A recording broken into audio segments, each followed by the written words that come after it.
السلام عليكم، مرحبا بكم في فيديو جديد وفي حلقة جديدة وفي كتاب جديد. بصراحة أحتاج إلى تشجيعاتكم للاستمرارية في هذه القناة الجميلة ونبدأ. لكن قبل أن نبدأ في الكتاب أريدك أن تتخيل أنك داخل اجتماع مهم في العمل وفي قمة استعدادك لتقديم أفكارك الجديدة، وفجأة يقاطعك أحد الزملاء بحماس ويبدأ في الحديث بفرحة كأنه في سباق معك، وزميل آخر يرد بكل هدوء ومهتم جدا بأدق التفاصيل التي لا يهتم بها أحد سواه، بينما زميل آخر يبدو غير مهتم تماما بما تقول. أو على سبيل مثال آخر، أنك تقف في طابور طويل داخل سوبر ماركت والشخص الذي أمامك يتحدث سريعا مع كاشير، وهذا ما يسبب إرباكا للشخص الذي يجلس على الكاشير، وشخص آخر يقلب في هاتفه أثناء وقوفه في الطابور ولا يهتم،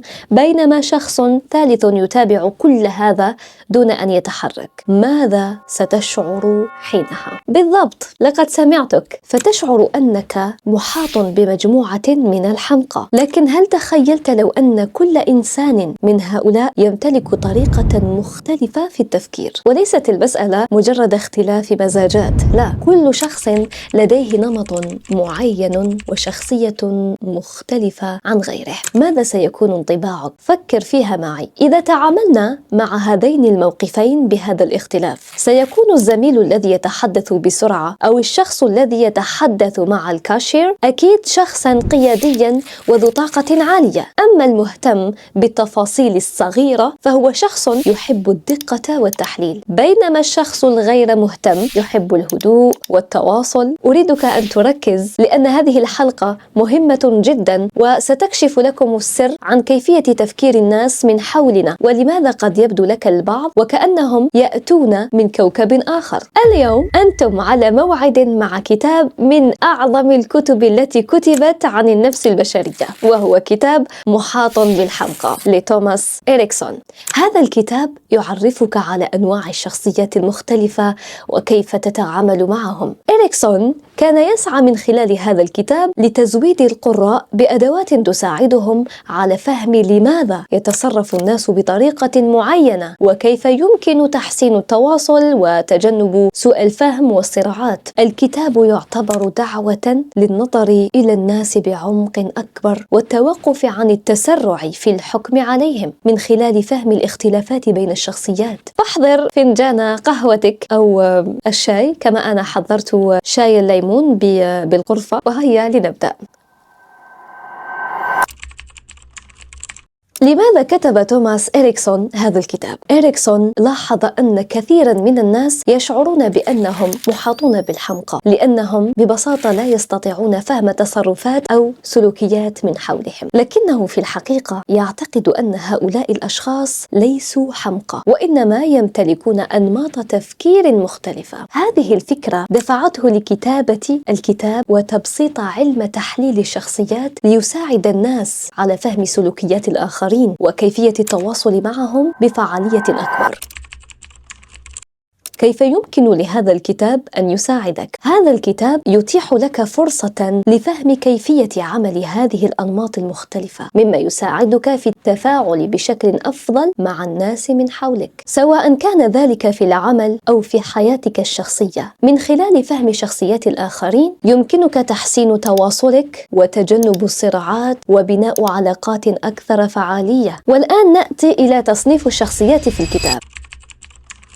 يقوم الكتاب على تصنيف الشخصيات إلى 4 أنواع رئيسية ترمز بألوان معينة. الشخصية الحمراء القيادة والحزم، يحب القيادة والسيطرة، يتخذ القرارات بسرعة وحزم، لا يفضل التفاصيل الصغيرة. مثال، في مطعم سيطلب الطعام فورا دون تردد. ثانيا، الشخصية الصفراء الاجتماعي والمبدع، يحب التفاعل مع الآخرين ومشاركة الأفكار، مليء بالطاقة والحماس، يميل تميل إلى الابتكار والتجديد. مثال: في حفلة ستجده يتحدث مع الجميع ويضفي جوا من الحيوية. الشخصية الخضراء المستقر والمسالم، يفضل السلام والاستقرار ويحب الروتين ويتجنب الصراعات. يبطئ أيضا في اتخاذ القرارات، يأخذ وقتا مثلا طويلا قبل الموافقة على تغيير كبير في العمل مثلا. رابعا الشخصية الزرقاء، الدقيق والمحلل، أنا عكس ذلك، يركز على التفاصيل ويحب البيانات والأدلة. بطيء في اتخاذ القرارات لأنه يحب التحلي بالدقة، يسعى إلى الكمال والتنظيم. مثلا يراجع تقريرا كلمة بكلمة قبل إرساله.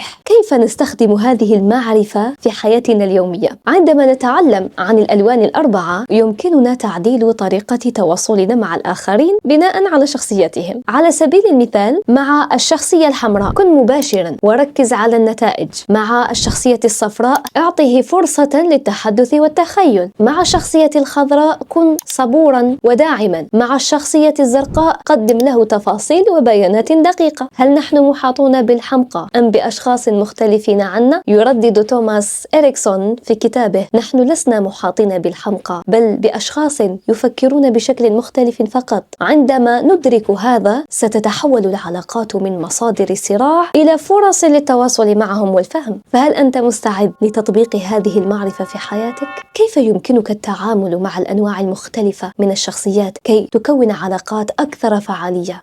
عليك أن تعرف كيف تتعامل مع كل نمط من أنماط الشخصية. يقول إريكسون إن كل لون يحتاج إلى نهج مختلف في التعامل معه. فإليك بعض النصائح. الشخصية الحمراء، القيادة والحسم، كن مباشرا في كلامك معه، فهو يحب الصراحة. واجعل الحوار مركزا على النتائج والأهداف، وتجنب التفاصيل الكثيرة لأنه لا يحب التشعيب. كن واثقا وحازما في كلامك، فهو يقدر القوة في الشخصية. الشخصية الصفراء الاجتماعية والمبدعة، كن مرنا في تعاملك معه، فهو لا يحب الروتين. شجع واظهر له دعمك، لا تتوقع منه دقة في المواعيد، فهو مليء بالأفكار والتخطيط أكثر من التنفيذ. الشخصية الثالثة وهي الشخصية الخضراء المسالمة والمستقرة، كن صبورا معها.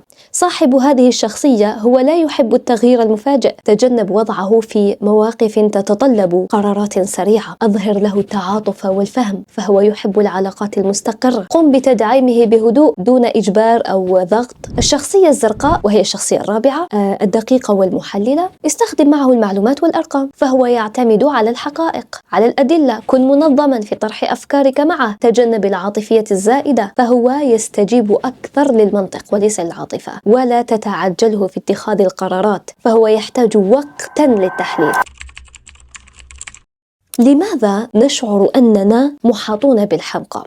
يوضح الكاتب أن السبب الرئيسي وراء شعورنا بأن الناس حولنا حمقى هو عدم فهمنا للطريقة التي يفكرون بها. فكل شخص يرى العالم بمنظوره الخاص، وإذا لم ندرك ذلك سنجد أن فعل الآخرين دائما غير مفهوم حولنا. فماذا يمكننا أن نفعل؟ لدينا تقبل الاختلافات، لا يجب أن يكون الجميع مثلنا، وهذا ما يضيف للحياة تنوعا. التكيف مع الأشخاص المختلفين، استخدم الطرق المناسبة للتواصل مع كل شخص بحسب شخصيته. أيضا لدينا الصبر والفهم. أحيانا كل ما يحتاجه الشخص الآخر هو وقت أكثر للاستجابة أو الطريقة المناسبة للتواصل معه. كيف يمكن لهذا الفهم أن يحسن حياتك؟ في العمل، لو أنك تعلمت كيف تتعامل مع زملائك بحسب شخصياتهم فستتجنب الكثير من المشاكل وسوء الفهم. أما في العلاقات الشخصية فهذه المعرفة ستساعدك على بناء علاقات أقوى وأكثر تواصلا. إذن السؤال الذي يجب أن نسأله أو أن تسأله أنت لنفسك هو: هل أنت مستعد لرؤية العالم من زوايا مختلفة؟ اختبار صغير: أي لون أنت؟ هل أنت شخص حاسم وقيادي؟ يعني أنت أحمر؟ هل تعشق التواصل والإبداع؟ يعني أنت أصفر؟ هل تفضل الهدوء والاستقرار؟ أنت أخضر؟ هل تحب الدقة والتحليل؟ أنت أزرق؟ أنا أصفر. في نهاية الحلقة أريدكم أن تجيبوا أي لون أنتم من فضلكم. أريد أن أعرف لكي أتعامل في قادم الأيام معكم على حسب شخصياتكم في طرح الحلقات. كيف ستتعاملون مع الآخرين بعد معرفتكم بهذه النظرية؟ من فضلكم شاركونا تجاربكم في التعليقات. إلى اللقاء في حلقة جديدة وكتاب جديد.